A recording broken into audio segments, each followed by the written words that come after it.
Jujur gak nyangka, kaget karena alhamdulillah habis nikah itu langsung dapat. Padahal salah satu kekhawatiran saya pas nikah itu ada mikirin bisa nggak ya saya punya anak gitu, karena dari riwayat kesehatan juga yang kurang baik, terus mengidap lupus kan. Jadi makanya pas sebelum nikah itu jujur agak down. Ya di awal-awal pertama itu dia Numan nampak normal, baik gitu, sehat.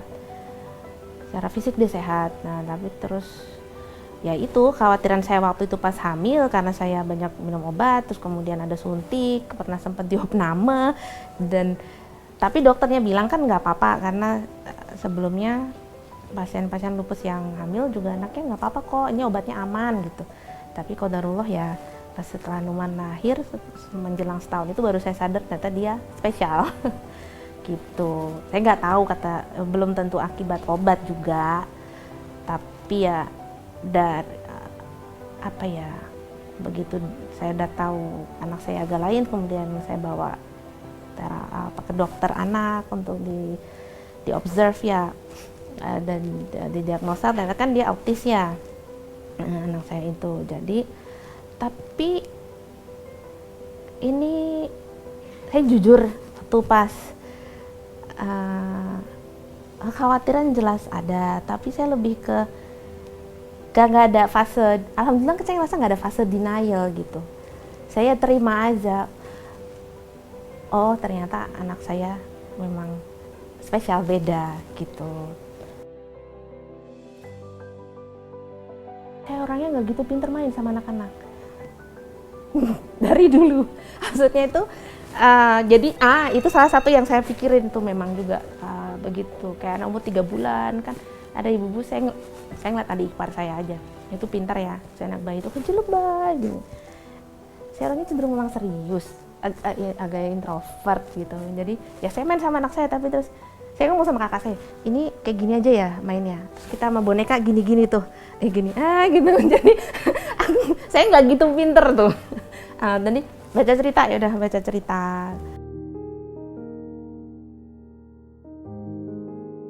Habis pernikahan saudara, anak saya digendong-gendong, terus ibu saya gini, itu anakmu kayaknya tuh badannya sakit.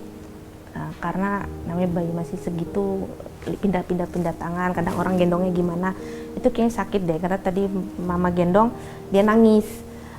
Coba carilah pijat baby kemana.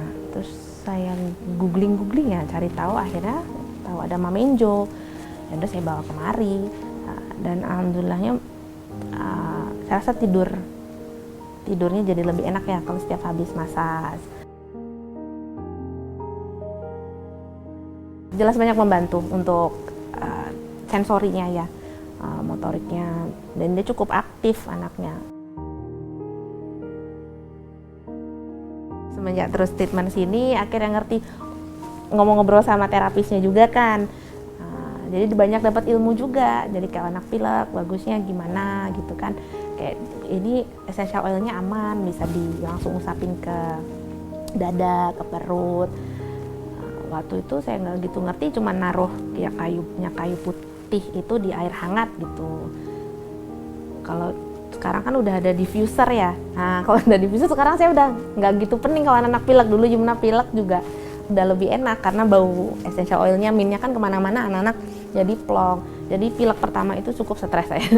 Karena kasihan nggak bisa tidur, saya pun masih bingung karena bayi segitu mau dikasih apa ya, karena gitu.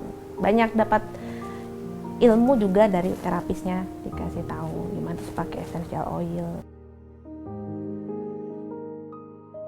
Emang kalau dari awal pegang pas masih baby tuh Mbak Yana, habis itu Mbak Rani ada, kemudian kan Mbak Mutia sekarang. Tapi pas baby kayaknya Mbak Yana terus. Begitu sudah mulai mereka balita baru saya, kalau pas Mbak Yana nggak ada bisa switch ke yang lain. Karena kalau dulu kan awal Numan itu dia cukup rigid ya Bu Lydia. Jadi kan kalau dia nggak kenal nanti dia nggak nyaman gitu. Sekarang alhamdulillah kan dengan terapi atau apa dia udah lebih fleksibel sedikit. Jadi Mbak Yana nggak adanya Mbak Mutia ya, udah mau, dia nggak banyak rewel gitu. Mbak Dwi juga, saya lupa di awal, iya Mbak Dwi katanya.